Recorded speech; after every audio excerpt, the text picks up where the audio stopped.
కవితకు బెయిల్ వస్తుందా? రాదా? అంటే మీకున్న ఇన్ఫో అంటే ఏం జరుగుతుంది అసలు? నాకంటే ఎక్కువ మీకు సోర్స్ ఉంటుంది. మామూలుగా అయితే మనం చూస్తున్నాం, మనీష్ సిసోడియా లాంటి డిప్యూటీ సీఎంఏ దాదాపు 1 ఇయర్ అయిపోయినట్టుంది. ఇక ఇంకా చాలా మంది వెళ్ళిన వాళ్ళు కొందరు 6 నెలలు ఉన్నారు, కొందరు 1 ఇయర్ ఉన్నారు, కొందరు అప్రూవల్ అయినరు, అప్రూవల్ అయిన వాళ్ళు బయటకు వచ్చేసిండ్రు. మరి ఇక్కడ అప్రూవర్ ఎవరైతారు, ఎవరు గారు, ఇంకెన్ని రోజులు ఉండాల్సి వస్తుంది, లేకుంటే ఇది ఎలక్షన్ స్టంటా, ఆఫ్టర్ ఎలక్షన్ బయటికి వస్తుందా కవిత?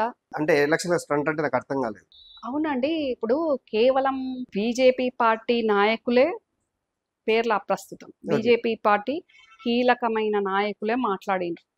మేము కవితను ముందే అరెస్ట్ చేసి ఉంటే కాంగ్రెస్ పార్టీ అధికారంలోకి రాకపోతుండే, బీజేపీ అధికారంలోకి వస్తుండే అని మాట్లాడిండ్రు ఆ నాయకులు. అంటే అట్లా దెబ్బతిన్నామా, నష్టపోయినాము అని చెప్పే కాంగ్రెస్ ఇప్పుడు స్టేట్ల అధికారంలో ఉంది కాబట్టి నష్ట నివారణ చర్యలుగా వాళ్ళు ఈ అరెస్ట్ చేసిండ్రా అనేది ఈ లోక్సభ ఎలక్షన్స్ తర్వాత, ఫలితాలు వచ్చిన తర్వాత దాని మీద అప్పుడు తెలుస్తుంది మనకు. అంటే పార్లమెంట్ ఎన్నికల ఫలితాల వరకు కల్వకుంట్ల కవిత జైలు జీవితానికి గడపవలసిందంటారా? ఇంకెన్ని రోజులు ఉందండి? హ్మ్. ఈరోజు ఆల్రెడీ 7th, అవును.